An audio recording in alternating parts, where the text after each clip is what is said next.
Segundo Crônicas, capítulo 7. Nós vamos estar lendo a palavra de Deus no segundo livro das Crônicas. No capítulo 7, nós vamos ler do primeiro versículo até o versículo 3 inicialmente. Segundo livro das Crônicas, capítulo 7, de 1 a 3. O texto nos fala o seguinte: E acabando Salomão de orar, desceu o fogo do céu e consumiu o holocausto e os sacrifícios, e a glória do Senhor encheu a casa. E os sacerdotes não podiam entrar na casa do Senhor, porque a glória do Senhor tinha enchido a casa do Senhor. E todos os filhos de Israel, vendo descer o fogo e a glória do Senhor sobre a casa, encurvaram-se com o rosto em terra sobre o pavimento, e adoraram, e louvaram ao Senhor, dizendo: porque Ele é bom, porque a sua benignidade dura para sempre. Amém, queridos? Estamos aqui diante de um texto que fala para nós sobre o cumprimento de uma promessa que Deus fez para um projeto muito pessoal. Projeto muito pessoal do rei Davi, quando ele, observando o seu próprio palácio, feito com cedros do Líbano, era um palácio bem construído, com o melhor material que se tinha à época para construir o seu palácio. Ele olhava para o seu palácio suntuoso, como o rei de Israel, e depois ele olhava para o tabernáculo, para a tenda onde se adorava ao Senhor, onde estava repousando também a Arca da Aliança, que na época de Israel, na época do Antigo Testamento, era símbolo da perfeita presença de Deus, da perfeita ação de Deus junto ao seu povo. E qual era a lógica do rei Davi, que você pode encontrar isso no primeiro livro das Crônicas, no primeiro livro desse que nós estamos lendo, que é o segundo, no primeiro livro das Crônicas, capítulo 17. Você vai ler ali qual era a lógica e o pensamento que passa no coração do rei. A lógica era a seguinte: eu habito em um palácio muito rico, com muito conforto, mas a Arca da Aliança, a Arca do Senhor, habita no meio de cabanas, de tendas. Isso não está certo. Eu preciso dar o melhor para o Senhor. E por que eu estou com o melhor e o Senhor não está? Essa era a lógica de Davi. O interessante é que ele conversa sobre esse assunto com o profeta Natã.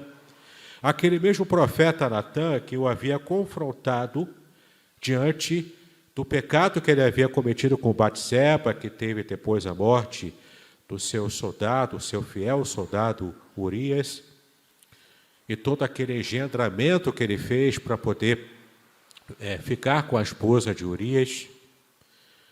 Mas o mais interessante é que a primeira palavra do profeta, que era a palavra do coração dele, ele percebeu que estava se passando na mente, qual era a intenção real e até sincera do rei Davi. E a palavra dele, você vai ler o texto, você vai perceber que a palavra era positiva. Olha, continua nesse processo, continua no seu intento, porque Deus está nesse negócio, isso aí é bênção, isso vai ser bom para a obra de Deus, vai ser bom para o reino de Deus. A primeira impressão do profeta foi essa, foi uma impressão positiva, de um intento do coração de um rei, intento esse que era muito próprio dele, era muito íntimo dele. Ele estava cheio de boas intenções. Seu coração estava realmente sincero nessas intenções. Mas naquela mesma noite, você vai ler o texto, você vai ver que Deus fala com o profeta Natã. E manda ele voltar ao rei, manda ele voltar ao palácio. E então, quando ele retorna, ele diz: olha, o Senhor me disse, não é para você construir o templo. Deus está preparando um descendente seu, um filho seu.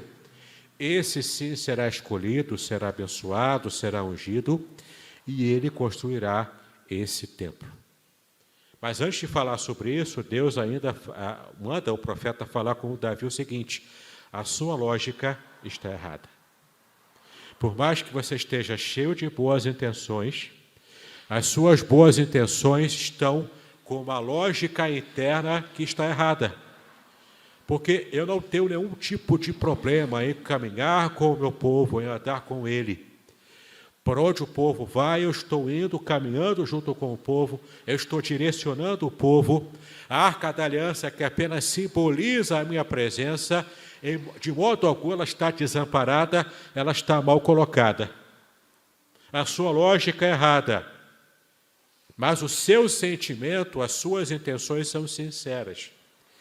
Deus sabia disso, mas Deus ainda assim não permitiu que o rei Davi construísse o templo. Apenas permitiu que ele pudesse adiantar tudo o que ele pôde. Então, de fato, Davi foi preparando tudo. Preparou os materiais, separou levitas, escreveu até salmos especiais para quando o templo fosse inaugurado.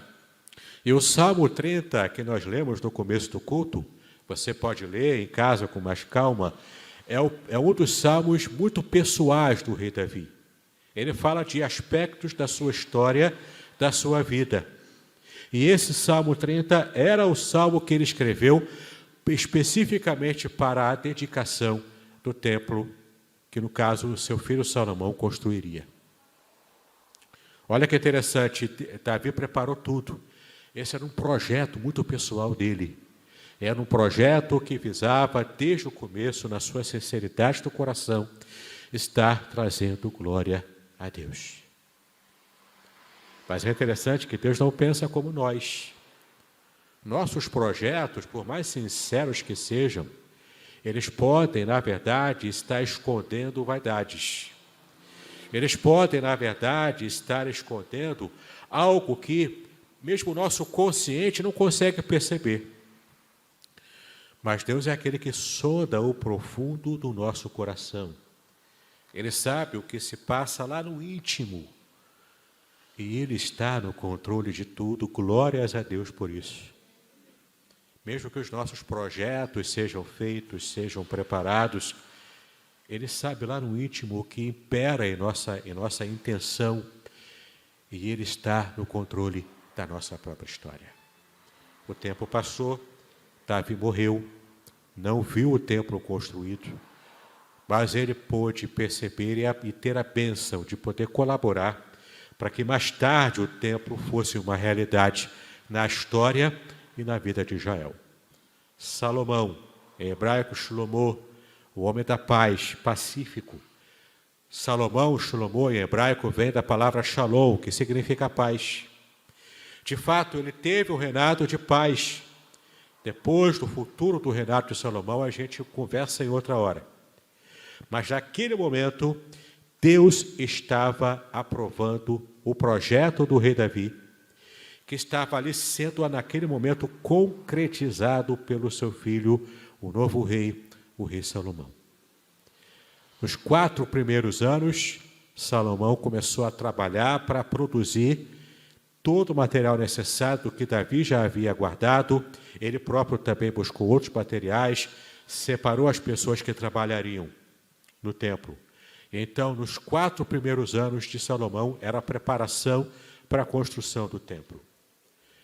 Depois, no 7º ano, no ano da perfeição, no ano da completude, Salomão pôde, no seu 7º ano de reinado, dedicar o templo já completado, construído, perfeito, tudo para a glória de Deus.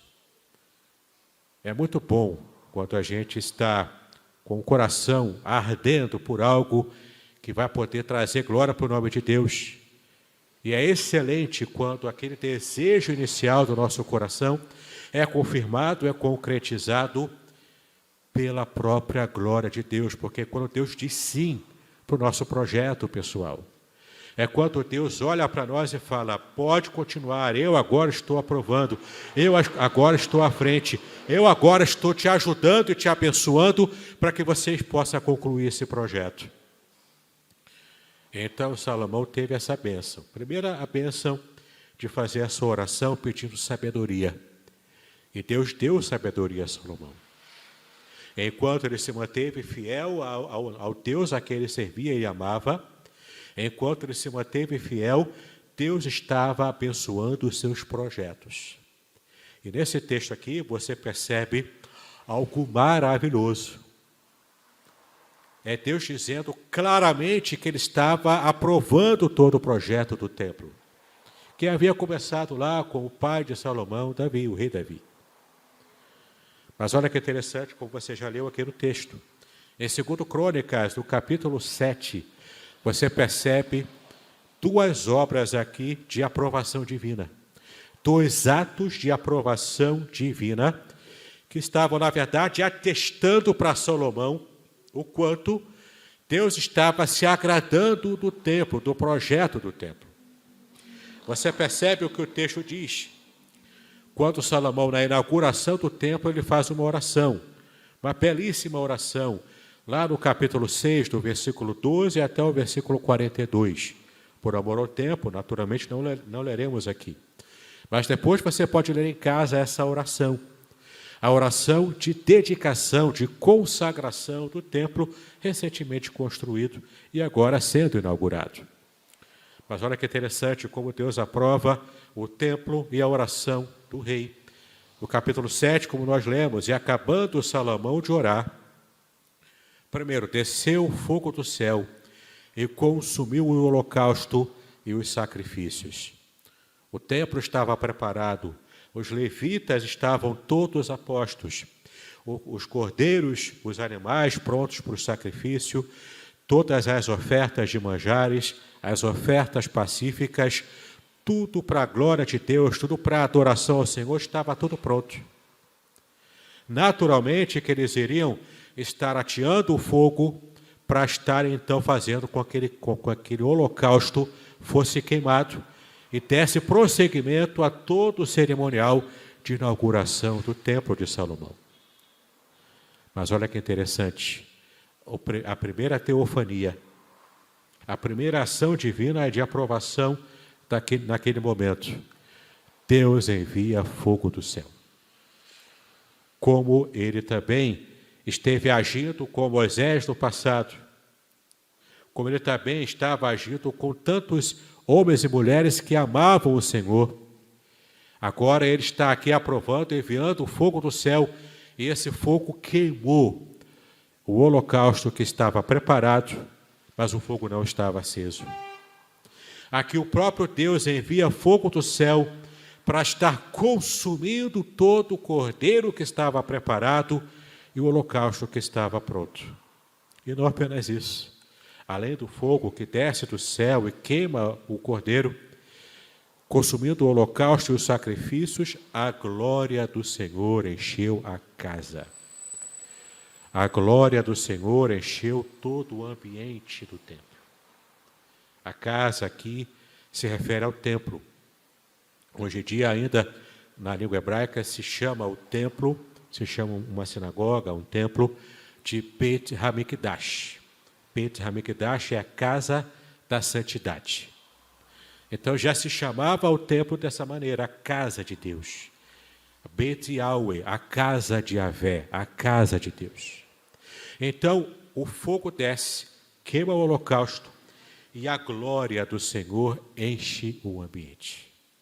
A palavra hebraica para glória é kavod, não é shekinah. Shekinah vou explicar daqui a pouco o que é, mas é kavod. E essa glória de Deus preenche todo o ambiente. Então, se as festas judaicas são o dízimo que o povo judeu entrega a Deus do seu templo, o templo, nesse momento de inauguração, assim como o tabernáculo anterior a ele, assim como a tenda do encontro de Moisés antes ainda do tabernáculo, era o espaço em que Deus geograficamente se revelava ao seu povo. Antes era o espaço geográfico itinerante, agora é o espaço geográfico permanente. E ali Deus estava agora se preparando para sempre se revelar a essa nação, a esse povo, nesse espaço especial, o espaço do templo. e a glória do Senhor enche aquele lugar. Você pode perceber no capítulo 5, versículos 13 e 14, de 2 Crônicas, capítulo 5, versículos 13 e 14. Volta uma página na sua Bíblia e você vai ver como era o aspecto dessa glória do Senhor preenchendo o ambiente do templo. Versículo 13, aconteceu que quando eles uniformemente tocavam as trombetas e cantavam para fazerem ouvir uma só voz, bendizendo e louvando ao Senhor, e levantando eles a voz com trombetas, símbolos e outros instrumentos musicais, e louvando ao Senhor, dizendo, porque Ele é bom, porque a sua benignidade dura para sempre. Então a casa se encheu de uma nuvem, a saber, a casa do Senhor. E versículo 14, e os sacerdotes não podiam permanecer em pé para ministrar por causa da nuvem, porque a glória do Senhor encheu a casa de Deus. Glórias sejam dadas ao Senhor, porque Deus se manifestou naquele momento, com a nuvem luminosa da sua glória. Não era uma nuvem, simplesmente uma nuvem comum como nós conhecemos, não era uma nuvem natural, mas era uma nuvem cheia de luz. A nuvem da glória luminosa do Senhor aparecendo no meio do templo. O holocausto já estava se consumindo. O fogo já havia caído do céu. E como outro sinal de aprovação de Deus, a glória do Senhor tomando o ambiente. Todo o templo foi cheio da glória de Deus. Guarde essa palavra. Cheio da glória de Deus. A plenitude da glória de Deus manifestada, revelada. Agora sim, a manifestação da presença de Deus naquele ambiente, essa é a palavra Shekinah, que não está na Bíblia, mas o conceito dela está. A Shekinah de Deus, a glória manifestada dele, a presença manifestada do Senhor naquele ambiente, fez toda a diferença, inclusive para sacerdotes, inclusive para levitas. Porque você pode observar aqui, voltando lá para o capítulo 7 de 2 Crônicas, versículo 2, que é um reforço daquilo que lemos no capítulo 5. E os sacerdotes não podiam entrar na casa do Senhor, porque a glória do Senhor tinha enchido a casa do Senhor. Querido, quando Deus se manifesta dessa maneira, de modo visível, palpável, completa, plena, nós não temos mais nada a fazer do que nos ajoelharmos e humildes, adorarmos ao Senhor com o nosso coração contrito, completamente entregue a essa manifestação da presença de Deus. Aqui termina todo o ritual judaico. Aqui termina toda a beleza, todo o ritualismo. Aqui termina toda a empáfia, todo o egocentrismo, porque a glória de Deus se manifesta de modo completo. Lembra que eu pedi para você celebrar essa palavra? Plenitude. Nós vamos falar um pouquinho mais sobre ela até o final dessa mensagem. Mas você perceba aqui a ação dos profissionais do culto. Aqueles que foram definidos pelo próprio Deus para dirigirem o culto a Ele, de adoração a Ele. Quando Deus se revela, sequer consegue entrar no templo, porque a glória do Senhor tomou todo aquele ambiente. E o texto continua, como nós já lemos, no versículo 3.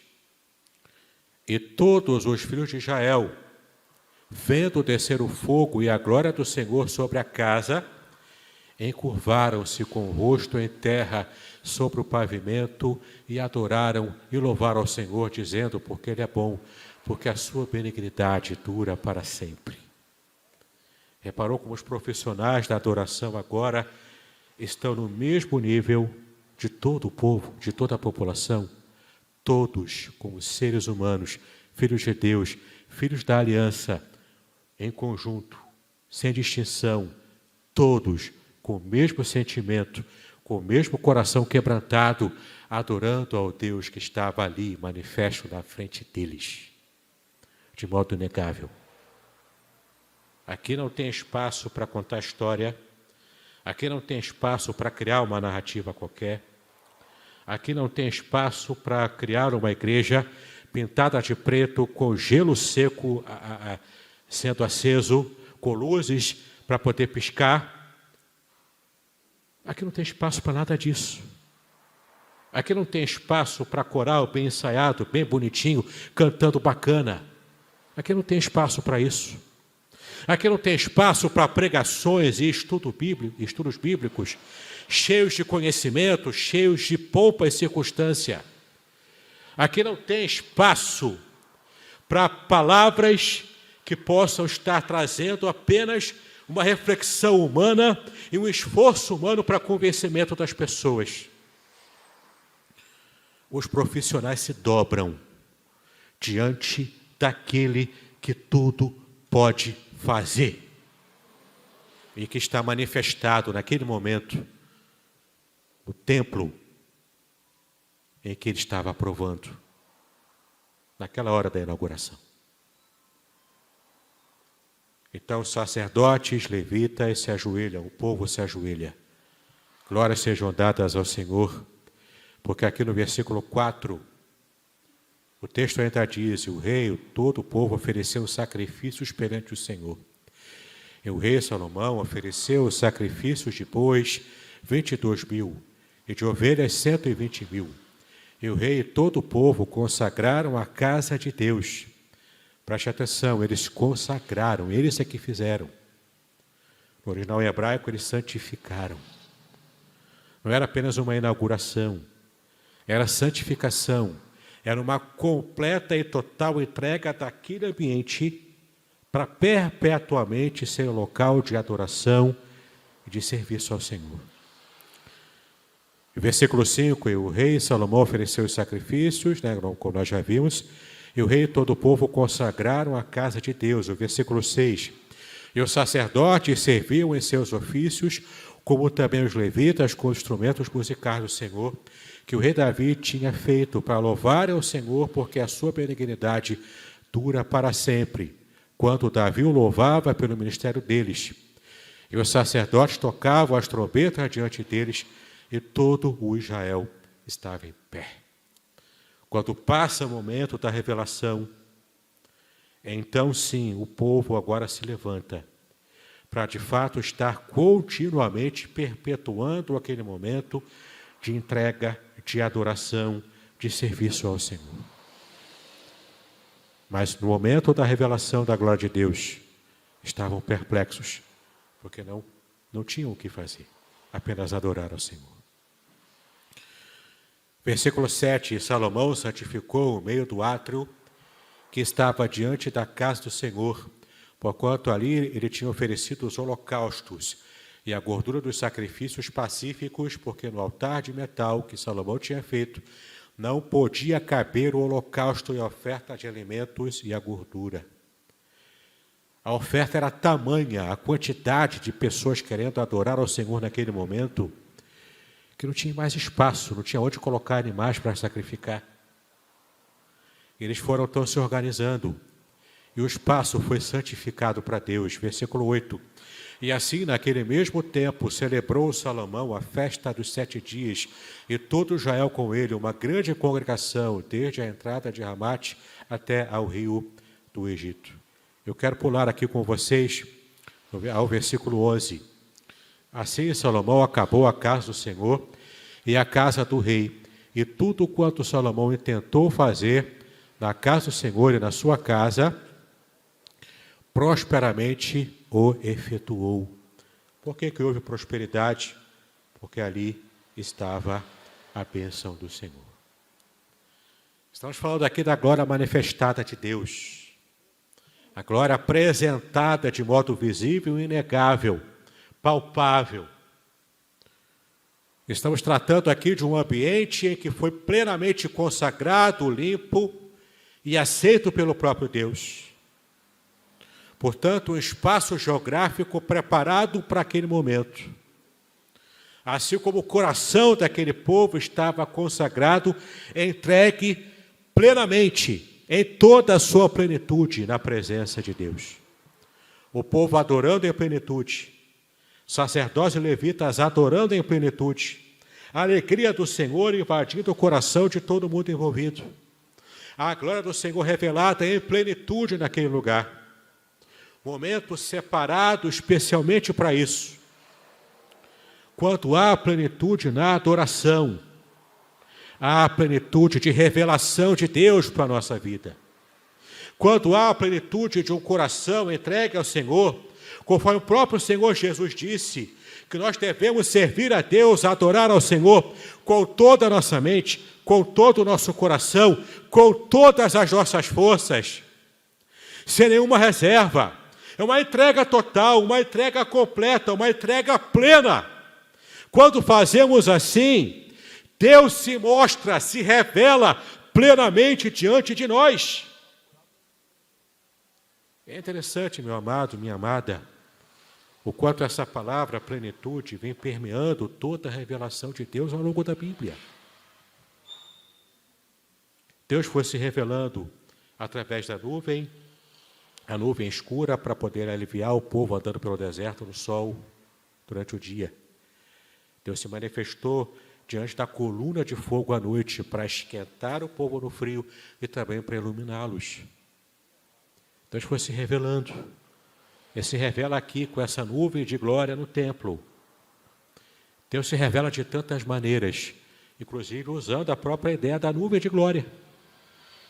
Na própria transfiguração de Cristo, o Pai se revela ali na transfiguração e havia uma nuvem de glória naquele ambiente. A ponto de Pedro tomar da palavra e dizer: mestre, você quer que eu construa tendas aqui para o Senhor, Moisés e Elias? Ele queria engessar aquele momento. Ele queria fotografar aquele momento, permanecer com aquele momento completamente engessado no tempo, porque era bom estar ali. Como nós fazemos quando tiramos fotos e filmamos. Ele queria deixar tudo ali, guardado na memória. Mas ele não percebeu, Pedro não percebeu que quando descesse do monte da transfiguração, havia ali um endemoniado que precisava ser libertado pela glória recentemente revelada do próprio Filho de Deus. Além disso, a Shekinah também se revelará na segunda vinda de Cristo. O próprio livro do Apocalipse mostra essa glória manifestada e revelada na volta do próprio Senhor Jesus. Queridos, é muito interessante a gente perceber que diante de várias formas de Deus se revelar, no Antigo Testamento, no Novo Testamento, a forma mais plena, a revelação plena de Deus, a plenitude da glória de Deus, ela foi revelada para toda a humanidade, na pessoa do seu Filho, o Senhor Jesus Cristo. Você pode conferir na sua Bíblia, João, capítulo 1, versículo 14. Ali você vai ver como Jesus revelou plenamente a Shekinah divina, como ele trouxe de modo concreto, em carne e osso, andando nesse chão que nós andamos, mostrando para todo mundo como é Deus pisando nessa terra. Ele é a revelação completa, perfeita, extraordinariamente perfeita do próprio Deus aqui na terra. Vamos abrir lá em João capítulo 1, versículo 14. O texto que nós conhecemos. Evangelho de João, capítulo 1, versículo 14. O texto nos dirá o seguinte: e o Verbo se fez carne e habitou entre nós, e vimos a sua glória, como a glória do unigênito do Pai, cheio de graça e de verdade. A glória do Senhor revelada em Cristo, pleno, em plenitude de graça e de verdade. Quer ver uma outra passagem? Essa é ainda mais contundente do que Paulo escreveu em Colossenses, capítulo 2, no versículo 9.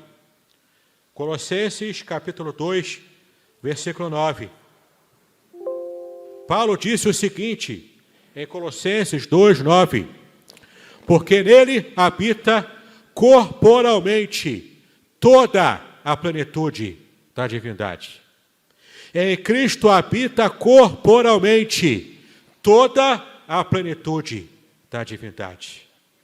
A divindade revelada na Shekinah, no templo, em plenitude. Ela também é revelada com plenitude ainda maior, em Cristo, e de modo corpóreo. Não era apenas uma nuvem gloriosa, luminosa, que já seria bênção, que já seria revelação de Deus.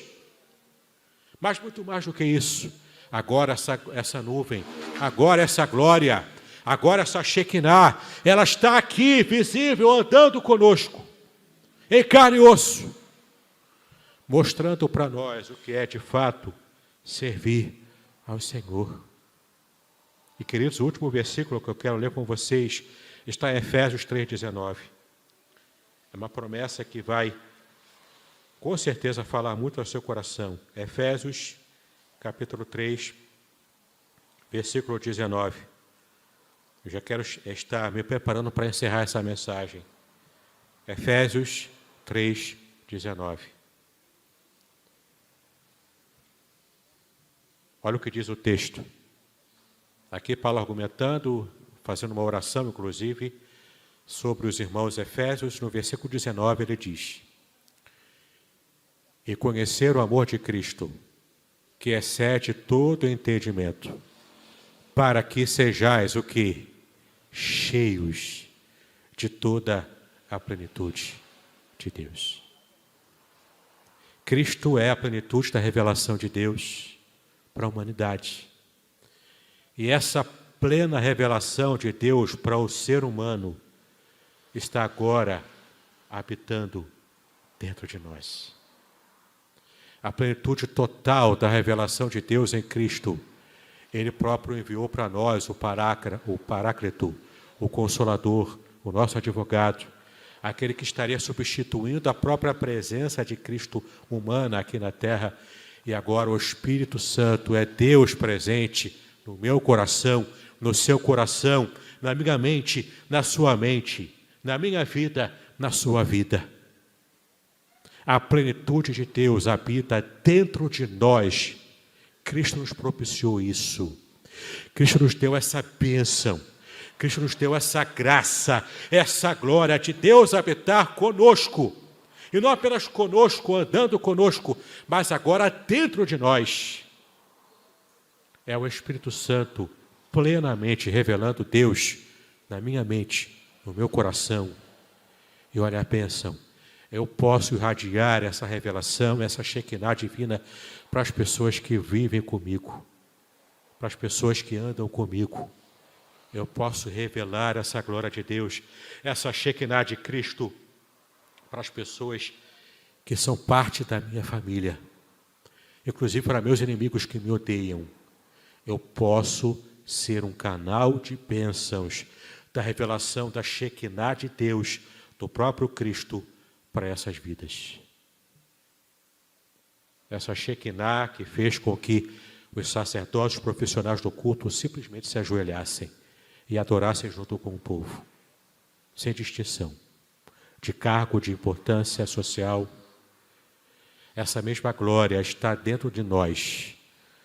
E ela pode ser irradiada pela sua palavra, pelo seu jeito de viver, pelo seu testemunho cristão, para que pessoas sejam alcançadas por essa glória, em nome de Jesus.